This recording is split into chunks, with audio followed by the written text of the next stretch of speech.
Good afternoon.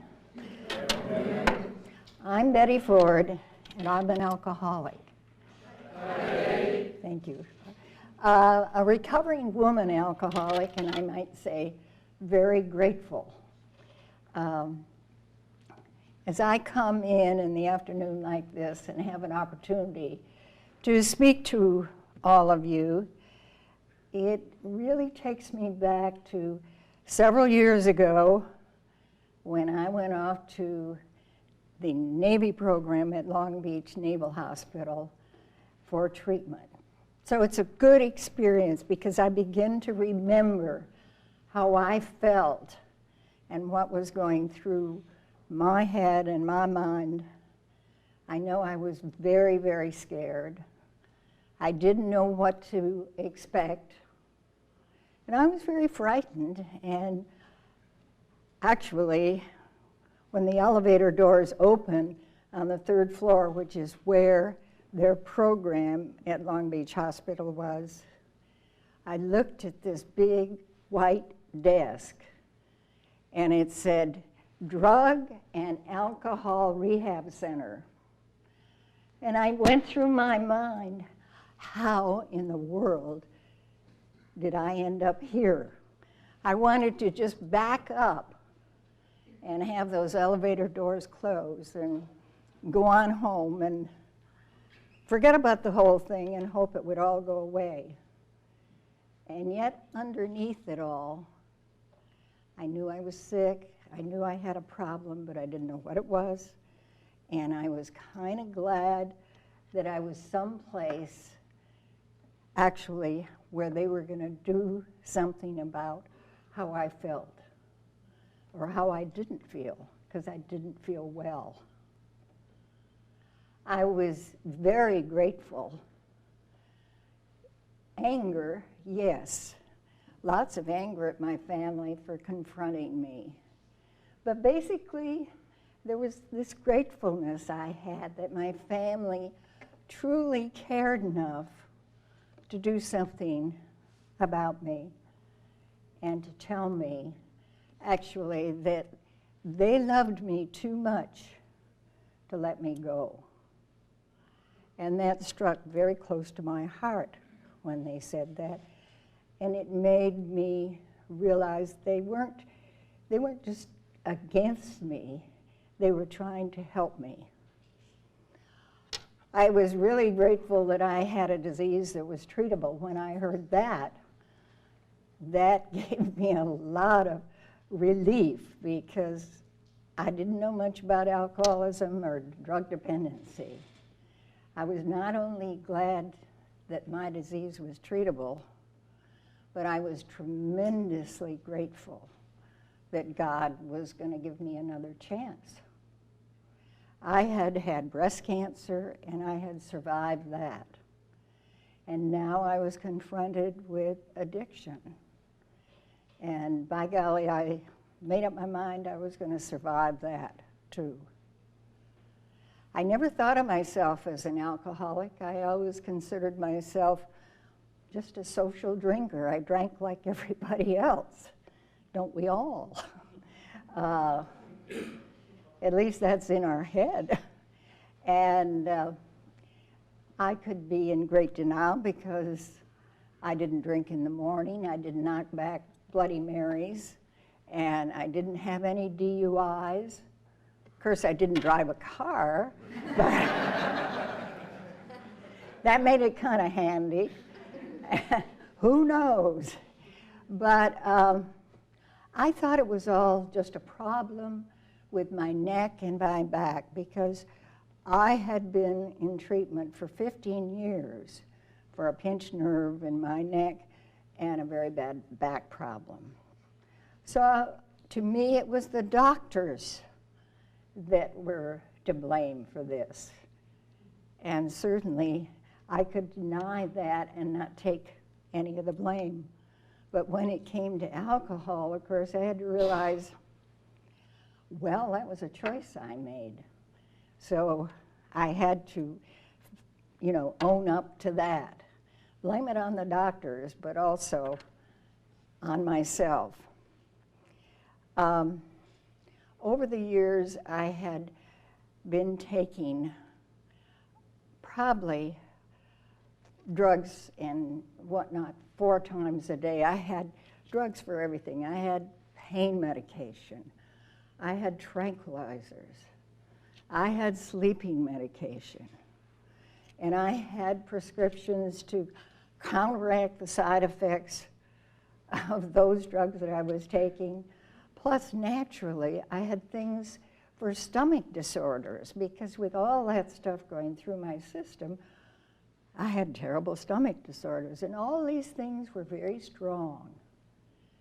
And all of this was going through my system, and I was adding on top of that alcohol, what I said, in a social setting. In other words, in that time of day or afternoon when it would be appropriate to have a couple of drinks. So I had no feeling of being, dependent and leaning on and being in a addiction sense. But of course, that was my denial. Taking all this stuff made me feel pretty good. It relieved a lot of the pain. And by evening, I was, as I said, feeling no pain, kind of floating on cloud 9, but my family were nowhere near cloud 9. They were suffering from my mood swings. They were suffering from my inability to cope with problems. They were suffering from all those things that I was failing to do. I'd gotten so I was pulling back from things, and I depended on them. It was all kind of me and self-centeredness, all of that sort of thing. And can't you help me? And can't you be to me what I need you to be? So they were pretty well fed up with it. But it wasn't only the pain that all these pills and everything. Of course, if you ever combine alcohol with prescription drugs, and I'm sure I'd see a few hands here if I asked for it, it's a marvelous effect. I hate to think about it, but it does. It removes all that pain, and it also removed all the feelings of being dissatisfied. It made everything beautiful. And so that was what I looked forward to every afternoon. It made me feel less self-conscious.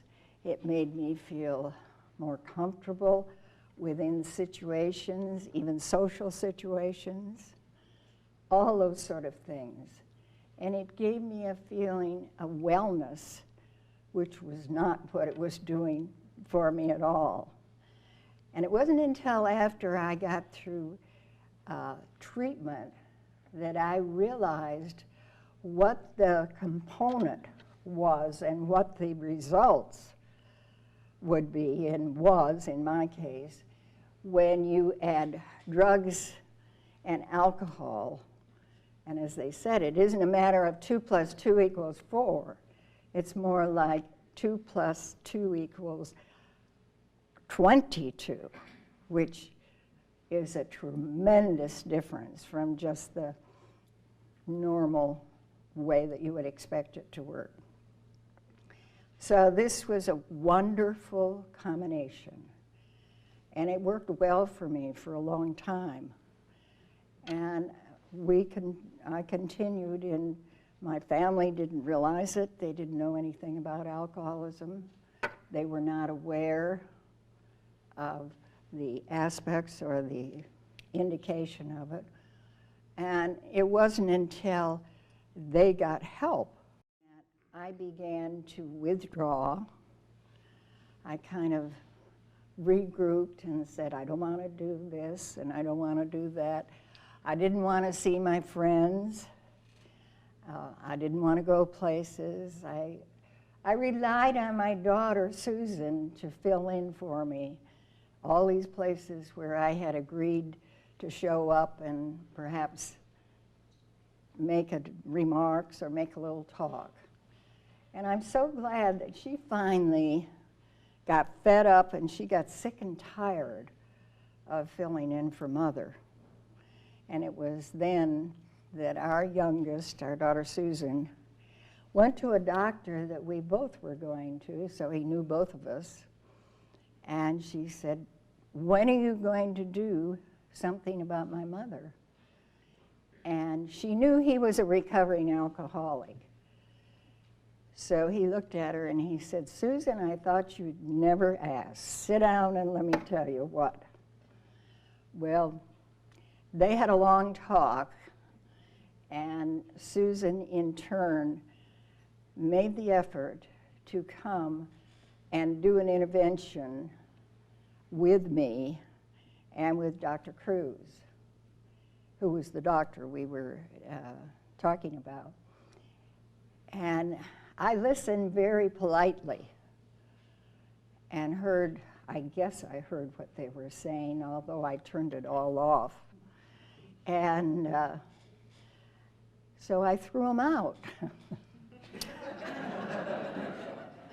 I didn't want to hear about it, so I just told them, "Get out of the house." And I actually told this doctor that if he bothered me once more, I'd have his career. So you can see I was pretty desperate. But I don't remember any of that. Of course, they tell me about it. I'm sure they make it up. But they went back and got help from Dr. Joe Persh, who was head of this Navy program that I went to. And Dr. Persh came down here to the desert. We had just, finished building our house, and we had just moved into this new house. We'd come out from Washington, and it had taken us almost 16 months to get into our new home. And it was really all done except the swimming pool needed to be finished, and we needed a little more furniture in the dining room and so forth. But this new house, I had gone through all of the wherewithal to get this done, and I always kidded my family because they did the intervention 2 weeks after I got them moved in. And I said, "Is that any thank you for all this?" I don't know exactly how I managed to do it, but apparently I did, with the help of our interior design person and I guess my daughter and so forth. But anyway, the recruitments that they brought down, as I said, Dr. Persh, and he brought a nurse with him, a Navy nurse with him. And I kind of got up that morning, and as my habit was, I wasn't dressed. I was still in my robe, and it was about 10 a.m. in the morning. Now, I had only had probably my morning drugs, so to speak. And so I wasn't, too far out of it or anything. So when they walked in, I kind of thought, "Oh, isn't this nice? Everybody knows I don't feel well, and they've decided to come in and see me." In fact, our son and his wife, all the way from Pittsburgh, were there. My husband, who was supposed to be out on a speaking tour, was there. And after I initially thought, "Oh, how dear of them," I thought, "No, this is not doing it." And it was April 1st, April Fool's Day, and boy, I sure had an April Fool, that was for sure. Because they walked in and put their arms around me and said, "Mom, sit down, we have something to talk to you about." And with that, that was the beginning of the intervention. It went quite well, considering interventions, and how many of you here have gone through interventions. Well, I hope yours went as well as mine. I cried a lot. I threatened a lot, and I was angry a lot. But I finally realized, as I said in the beginning, that they were telling me they loved me too much to let me go. And that did truly hit home.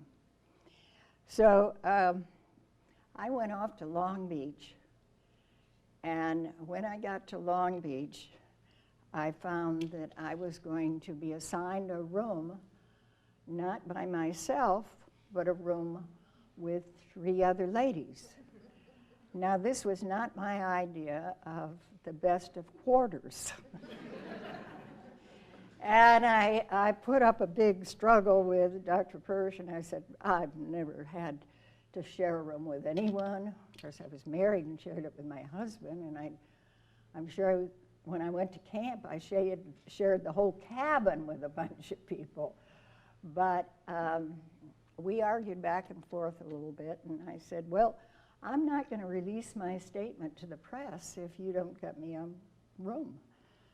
And he said, well, that's just fine, Mrs. Ford. If you insist on a room, I will have these women who are in here, the 3 women that were already there, they'll come back from their group therapy, and I'll have them pick up all their belongings, and we will find another place for them, and you can have this whole room to yourself.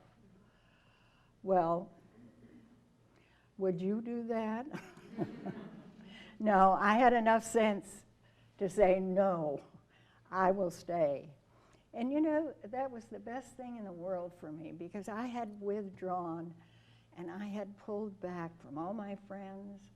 I had almost gotten to the point where I like to describe it as going to my room and pulling down the shades and just totally blacking out from all, you know, associations with my family or with my friends. I didn't do that literally, but as I look back at it, and we see so much more, see with better vision, 20/20 vision, as we look back and see what we were like as the years of sobriety begin to accumulate.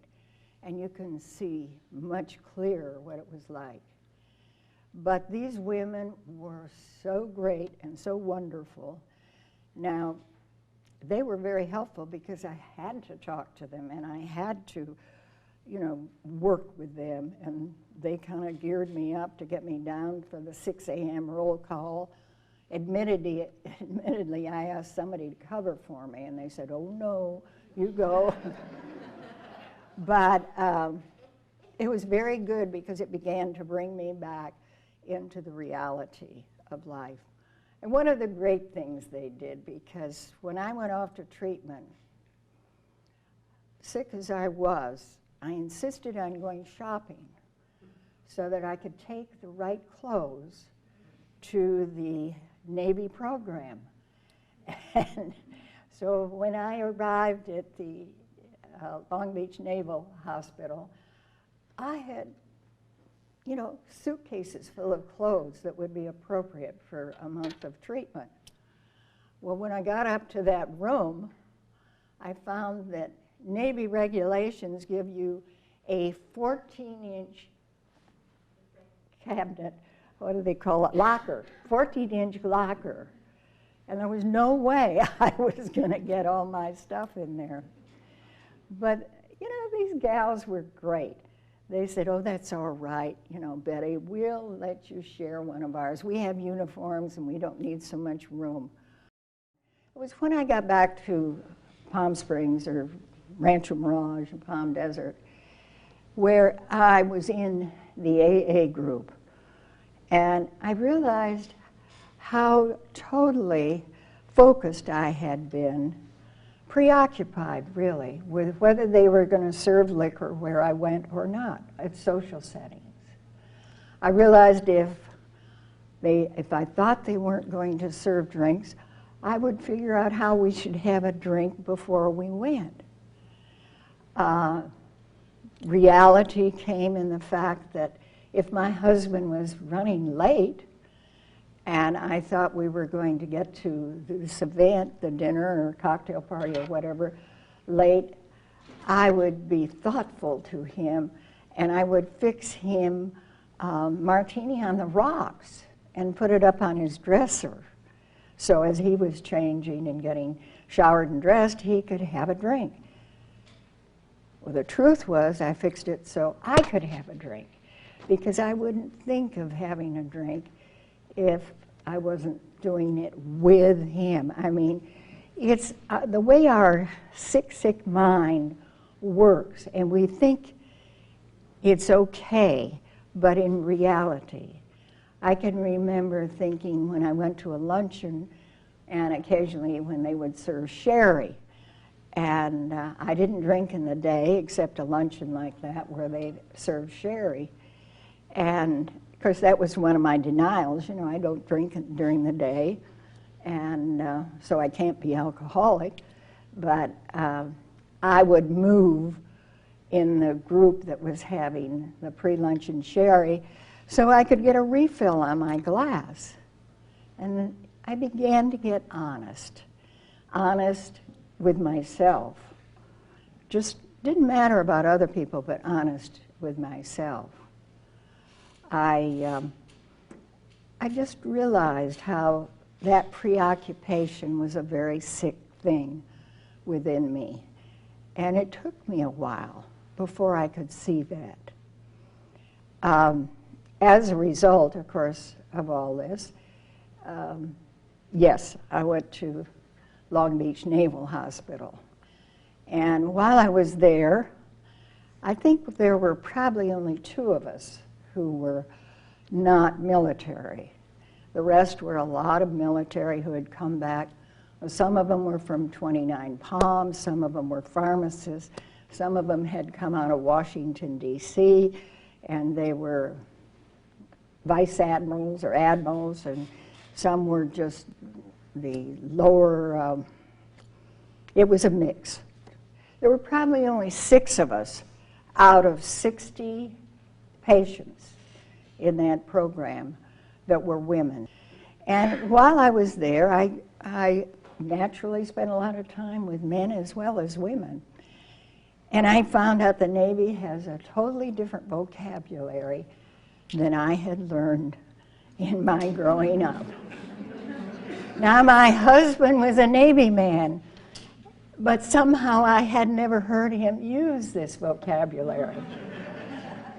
So I had a little resentment about this program and having to go to treatment. So I took it all in.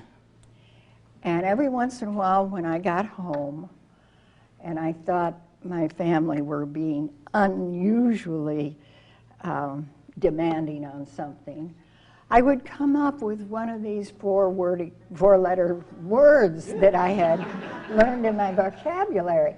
And, you know, they were taken aback. They'd say, "Mother, where in the world did you hear that?" And I'd say, "Well, you sent me to the Navy program." And that's the way they talk. So it was just that little kind of meanness in me that was trying to get back at my family. But it was truly a great program. And of course the main thing, and they made it so important to me that when I got back here, that I associate and not only get myself a sponsor, but get into AA.